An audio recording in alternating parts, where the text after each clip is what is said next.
sanggol? Hindi. Imposible. Sa huling yugto ng dilim, ang lihim ay hindi na lang iniiwasan. Ibinubunyag. Hindi lahat ng sanggol ay simbolo ng pag-asa.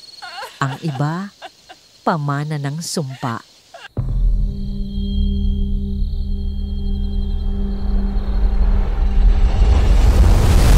Kapag dumating ang bata sa hating gabi at ang kampanay 3 beses na tumunog, ikaw Lila ang dapat pumili. Buhay o lahi. Balik sa kasalukuyan, Lila lumalapit sa isang lumang bahay. Nakabukas ang pinto. Sa loob, duyan, gumagalaw. Walang tao. May lumang manika sa sahig. Bakit ako dinala rito?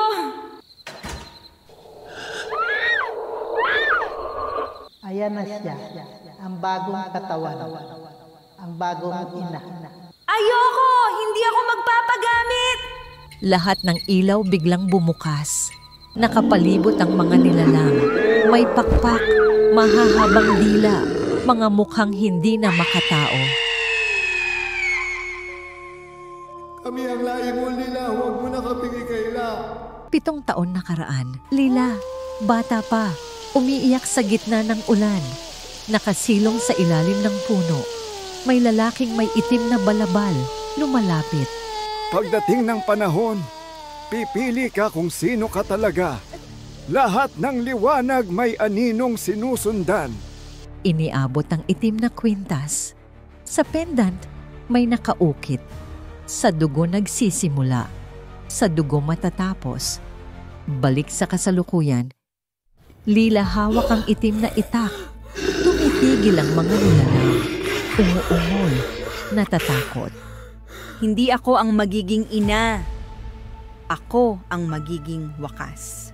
Masasayang ang lahi. Hindi mo kayang burahin ang dugo. Pero kaya kong piliing hindi ito ipasa. Malakas na sigaw.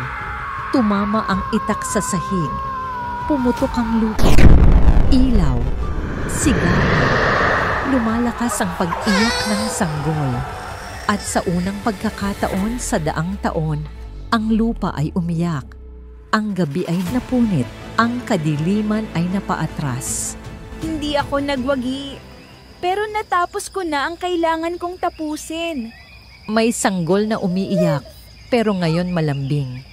Hawak ni Lila ang sanggol. Normal. Buhay, hindi nilalang. Ikaw ang bagong simula. Hindi mo na kailangang magdala ng kadiliman.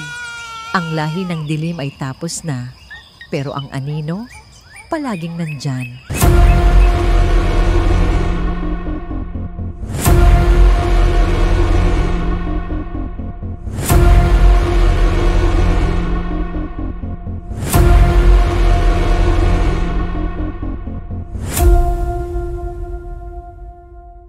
Nagustuhan mo ba ang kwento ni Lila?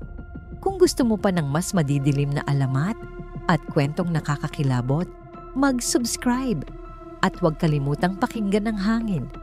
Baka naroon pa rin sila sa aninong gumagalaw.